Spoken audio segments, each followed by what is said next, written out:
Hi everyone. So today it's going to be the day 3 of this carbonyl group known as carboxyl. And carboxyl, as we already know, has a C double bond O, just like all the other carbonyl, but with an OH and an R group on the other side. Now, there's another name for this, and the other name is known as, aka organic acid. Okay, what does that mean? That means this derivative right here has acidic property. Now, what do you mean by acid? What do you mean by acidic property? Well, if you remember, one of the property of acid was proton donor, right? So let's take a look at how this thing can donate proton. Here's the simplest carboxyl. This is a 1-carbon organic acid, or 1-carbon carboxyl. The name for this guy is called Methanoic acid. So to name these guys, you name the amount of carbon that it has, followed by oic, and followed by the word acid. So this thing is called Methanoic acid. Now, in terms of priority, where is it? It's pretty high up there. Nothing is actually more important than carboxyl. Alright, so methanoic acid. Let's take a look at why this is considered to be an acid. How is it a proton donor? Now, to do that, I'm going to emphasize the bonds a little bit. Okay, I'm going to put in those lone pairs that oxygen should be getting. Of course, we're often too lazy to put them there, but we should know that they're there. Now, remember, an acid is a proton donor. Which protons get donated? Well, it's actually this one. Okay, so methanoic acid will regularly, in solution, dissociate is C to give you this. Okay? Oh, this looks really bad.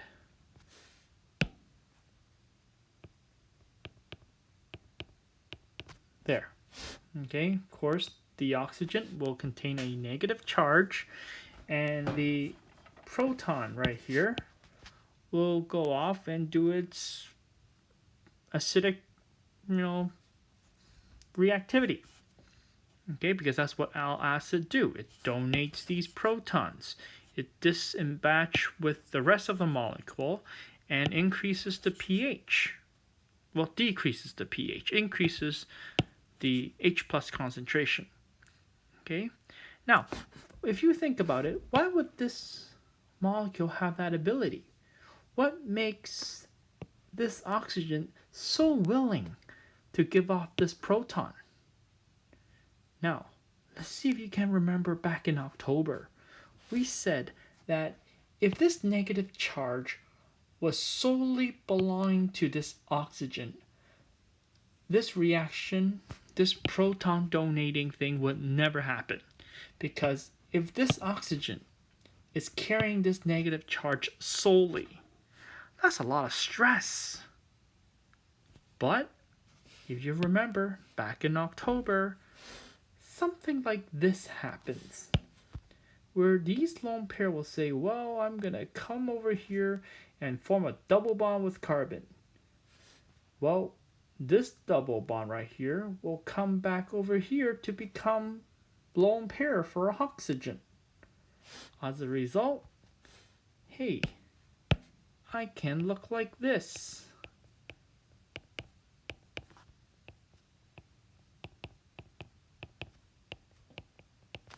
Right? And the negative charge belongs to this oxygen now. So not all the stress is being dumped upon this oxygen because this oxygen said, I'm going to share the load. Okay? So, in terms of negativity, it's really 50-50. Do you remember that? Do you remember what we called it? Yes, we call this electron delocalization. And these guys are known as resonance. I know, it's been a long time. And that's why organic acid are allowed to have this acidic ability of donating protons.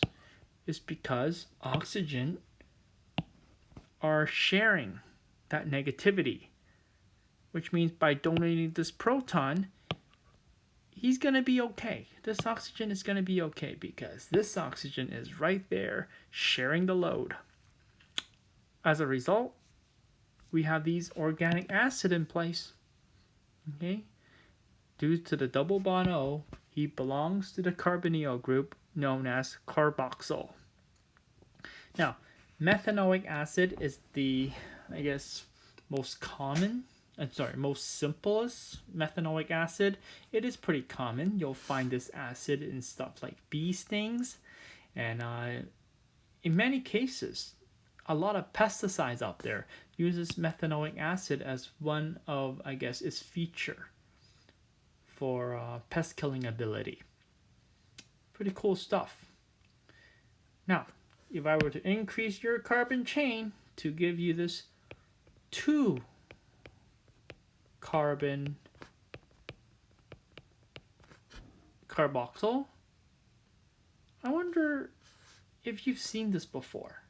I'm sure you have, but last time you saw this, you don't see it like this. This is CH3COOH. Sounds familiar, doesn't it? Well, we call this ethanoic acid. Most of you call it vinegar. See? Vinegar is an acid, right? This is part of the organic acid family, so hey, we know it has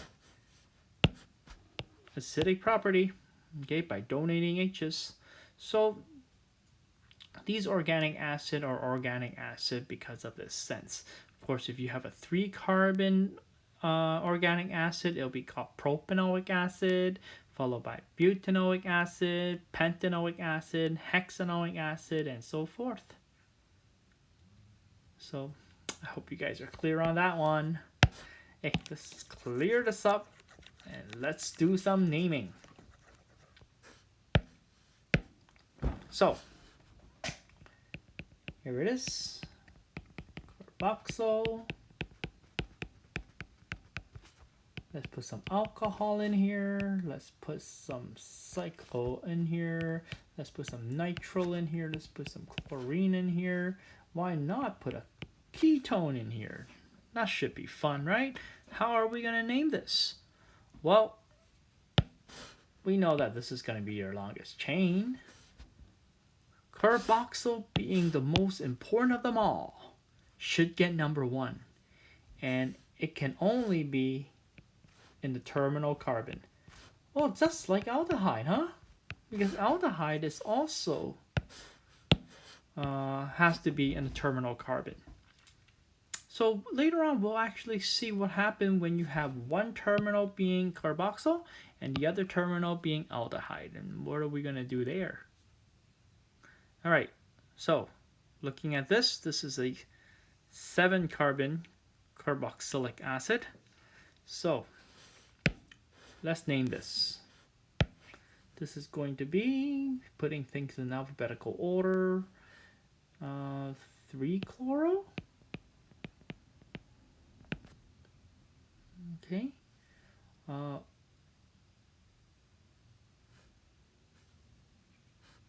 4-hydroxyl. 2-keto. 6-nitro. 5 cyclopropyl. Okay. Heptanoic acid.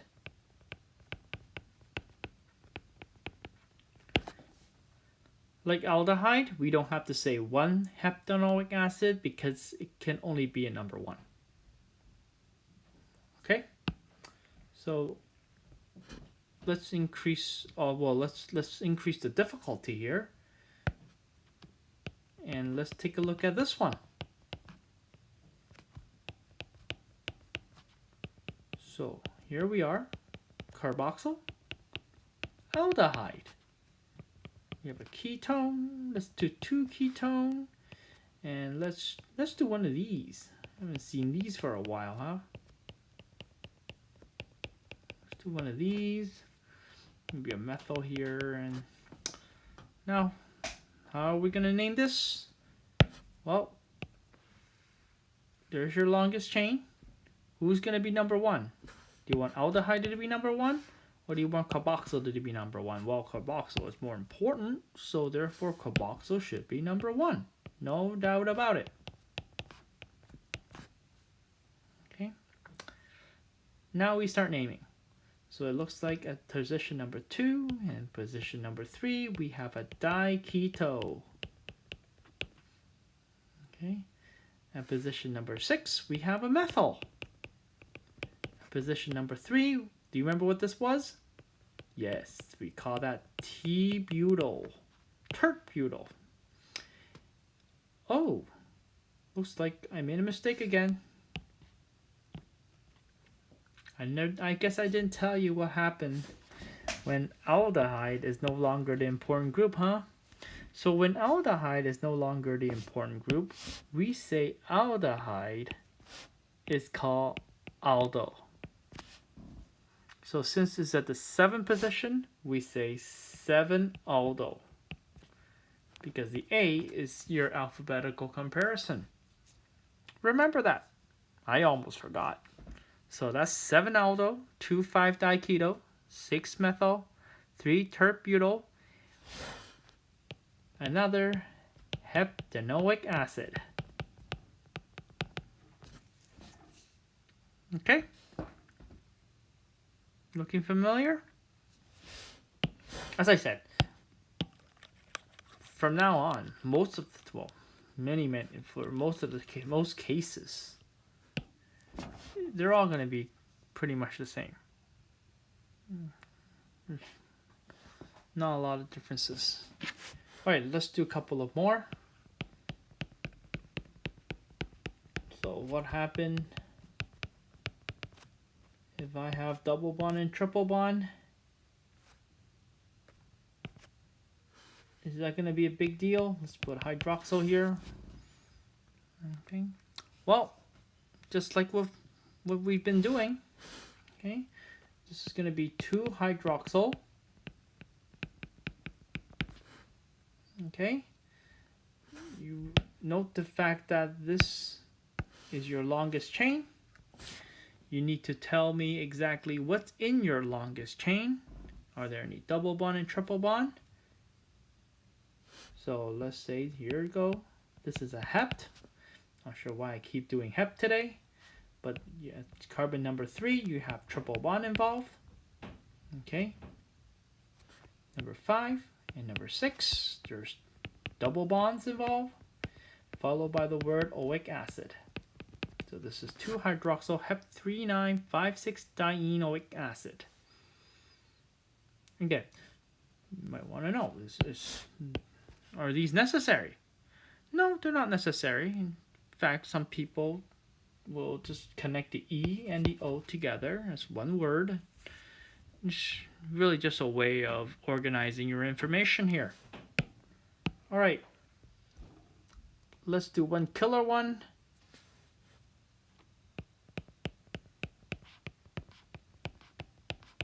And see if you can name this on your own.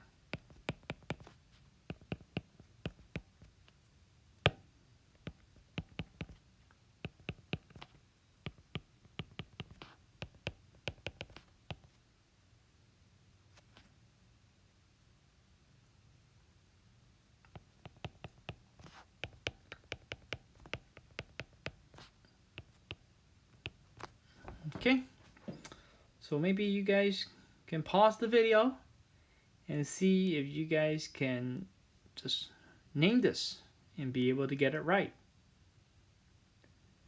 All right, I guess you're back. So carboxyl is easy because carboxyl is so important that you don't really need to decide who's number one, unless there's carboxyl on both ends. But we don't. We only have carboxyl on one end. Now, if you remember correctly, if you do have carboxyl on both ends, what would you do? Well, you take a look at where the next side group is. Okay? Not the next most important group. No. But where is the next side group? Where's the closest next side group? Okay. With that in mind, let's do the alphabetical order. So at number 10, we have Aldo. Okay. At number 8, we have Bromo. Okay. At number 7, we have Etho. At number 4, we have Hydroxyl. At number 3, we have Keto. And number 6, we have Methyl. I think I took care of them all right. Alright, just no double bond, no triple bond, so therefore it's an easy naming. Ethanoic Acid. Okay. Alright, so that pretty much sums up the whole carbonyl family. The carboxyl, aldehyde, and ketone. And I do have a lot of those pages for you to do tomorrow, so make sure you get working on that. Now, there's really only 2 functional groups right now that I want to do nomenclature with. Okay, we have amine, which is a nitrogen-containing functional group, and benzene, which has a certain very unique type of naming method. So those are the only 2 that I have left, which means I'm going to have to give you guys a quiz soon. Okay, I'm just naming things. So it won't be this week, won't be tomorrow, don't worry. It'll be probably sometime next week, so prepare for that. So make sure sometime this weekend you review everything from alkane all the way to carboxyl. And eventually we'll do amine and we'll do benzene in the very, very near future. Right, so before I wrap up, I want to give you one more to do. And I want you to do this one for homework. And you can pretty much bet this guy has everything.